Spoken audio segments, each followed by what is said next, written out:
December 9th, 2018. A 30-year-old crypto billionaire dies on his honeymoon in India. His widow says he took the passwords to the grave. $250 million of customer money gone forever. But here's the problem. Investigators discovered the money disappeared months before he died. The wallets were empty. So either this was the stupidest crypto company in history or the most brilliant exit scam ever pulled. 76,000 people lost everything. And to this day, nobody knows if Gerald Cotten is actually dead. Back in 2013, buying Bitcoin in Canada was nearly impossible. Banks refused to touch crypto.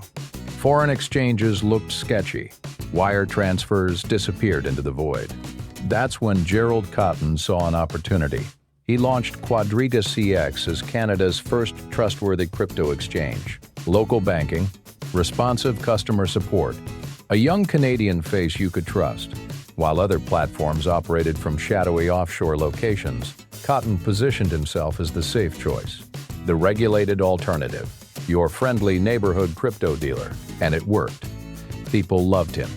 He showed up at crypto meetups in Toronto and Vancouver. He answered emails personally. When customers had problems, he fixed them fast. QuadrigaCX felt different. It felt Canadian, polite, reliable, everything Bitcoin was supposed to be, minus the chaos. Then 2017 hit. Bitcoin exploded from $1,000 to $20,000. Everyone wanted in. Your coworker bought some. Your uncle asked about it at Thanksgiving. Suddenly, 363,000 Canadians were registered on QuadrigaCX. The platform was holding $250 million in customer funds. Cotten became a crypto celebrity. Media interviews, tech conferences. He bought luxury properties, a yacht. He traveled the world. He talked about opening orphanages in India. The pitch was simple. Send us your Canadian dollars, we'll give you Bitcoin. Want to sell? We'll convert it back. But here's the genius part. Leave your crypto with us. We'll store it in cold storage. That's crypto speak for offline wallets that hackers can't touch. Maximum security. Your digital gold, locked in our digital vault. Just trust us. And people did. Some kept a few thousand on the platform. Others deposited hundreds of thousands. Day traders, retirement savers, true believers in the crypto revolution. They all believed the same thing. Their money was safe. The wallets were full.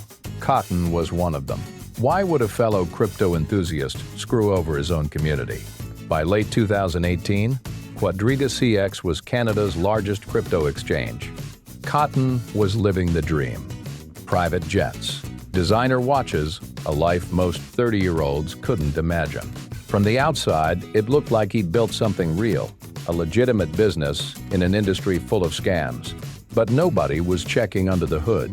Nobody was asking the basic questions. Where exactly is our money? Can you prove the wallets exist? Who else has access besides you? Here's what was actually happening. Gerald Cotten was running a Ponzi scheme from day one, but he wrapped it in crypto jargon so nobody noticed. The con was beautifully simple. He created fake accounts on his own platform, usernames like Chris Marquet and Scepter Jerry. He gave these fake accounts millions in fake crypto. Then he traded against real customers. Think about that. You log into QuadrigaCX trying to buy Bitcoin at market price. The person selling to you, it's Cotten, using a fake account with fake Bitcoin he invented out of thin air. In 2014, 87% of all trades on QuadrigaCX were Cotten trading against himself. He was the house, and the house always wins. Over time, he lost $115 million this way. Just terrible trades, using customer money he didn't own. But it gets worse. He took $28 million of customer funds and moved them to external exchanges. Then he gambled it all on margin trading. Borrowed money to make bigger bets, lost spectacularly. The classic Ponzi math kicked in. Old customers want to withdraw? Pay them with new customers' deposits. It works perfectly as long as more money flows in than out. During the 2017 boom, deposits flooded in. Withdrawals were slow but manageable. Cotten could juggle the accounts. Rob Peter to pay Paul. Keep everyone happy enough, but Ponzi schemes have an expiration date. When the music stops, there aren't enough chairs. The crypto crash of 2018 was that moment. Bitcoin dropped from 20,000 to 3,000. Panic selling everywhere. Suddenly, everyone wanted their money back at the same time. Cotten couldn't pay. The vault was empty. It had been empty for months. Here's the thing about fraud. It's not about being smart. It's about being first. Cotten didn't invent this scam. He just copy-pasted it into crypto. Same scheme, different technology. But everyone was so dazzled by blockchain and decentralization that they forgot the oldest rule in finance. If you can't see your money, you don't have your money. By mid-2018, the complaints started. Reddit posts, angry emails, customers waiting weeks for withdrawals, then months. QuadrigaCX blamed bank problems, regulatory delays, maintenance issues. The excuses piled up, but the money didn't arrive. Some users did the math. They noticed something strange. Bitcoin prices on QuadrigaCX were higher than every other exchange, sometimes 10% higher. That's not normal. That's desperation. People were so desperate to get their money out, they'd sell Bitcoin at a loss just to escape. Classic liquidity crisis. In January 2018, the platform went offline for days. No explanation. No access to funds. When it came back, Cotten promised everything was fine, just technical difficulties. Most people believed him. A few didn't. They pulled their money and never looked back. They were the lucky ones. Here's what nobody knew. The cold storage wallets, the ones supposedly holding $250 million in crypto, empty since April 2018. While Cotten told customers their funds were secure, the vaults had nothing in them. He was running on fumes, praying for a market recovery, for new deposits to cover old withdrawals, for a miracle that wasn't coming. And then he made a choice. The same choice every desperate fraudster makes when the walls close in. December 9th, 2018, Jaipur, India. Gerald Cotten allegedly dies from complications related to Crohn's disease. He's 30 years old. On his honeymoon, a death certificate is issued within 24 hours, suspiciously fast for a foreign national dying abroad, January 2019. His widow, Jennifer Robertson, files for creditor protection.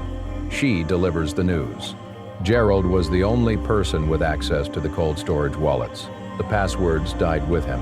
$190 million locked forever, encrypted, unrecoverable, gone. At first, the media ate it up. Tragic story. Crypto locked in digital purgatory. Customers devastated but sympathetic. Then investigators started digging. Ernst & Young conducted a forensic audit. What they found was nuclear. The cold wallets weren't locked. They were empty, had been empty for months. The fake accounts, the unauthorized trading, the missing funds, all of it. June 2020, the Ontario Securities Commission releases their verdict.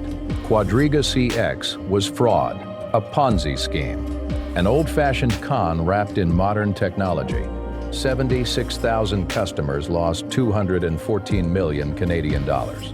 One person lost $400,000. Life savings, retirement funds, college tuition, all gone. Jennifer Robertson forfeited $12 million in assets. She claimed she knew nothing. Maybe she didn't. But lawyers weren't satisfied. They requested exhumation of Cotten's body.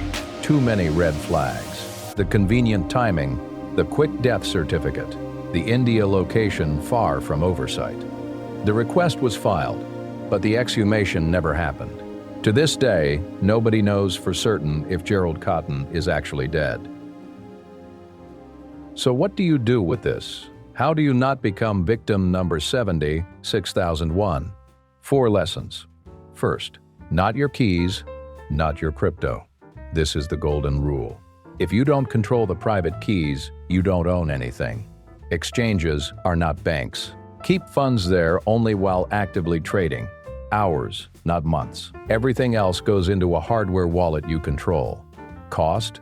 $100. Worth it. Second, demand proof of reserves. After QuadrigaCX, after every crypto fraud, the pattern is identical. Exchanges claim they hold your funds. They don't. Legitimate platforms now publish third-party audited proof of reserves. Before you deposit $1, Google the exchange name plus proof of reserves. If nothing shows up, walk away. Third, withdrawal delays mean run. Every major crypto collapse showed the same warning sign. Customers couldn't withdraw, but deposits still worked. That's Ponzi mechanics. Test small withdrawals monthly. First delay, exit completely. Don't wait for explanations. Don't rationalize. Just leave. Fourth, research the people. Cotten's co-founder had a criminal past, public record, identity fraud, online scams. A 30-minute Google search would have found it. But nobody looked. Before trusting anyone with serious money, verify their background, previous companies, LinkedIn gaps, lawsuits, criminal records. The information exists. You just have to look. Gerald Cotten either died at 30 and took $250 million to the grave through incompetence, or he faked his death and is living somewhere warm under a new name. Either way, he's gone, and so is the money. The only thing left is the lesson. The next crypto fraud is already running. Different name, same con. Subscribe so you catch it before the collapse. Next up, FTX and the $32 billion fraud that fooled everyone. If this case opened your eyes, drop a like. You just learned how to spot the next scam.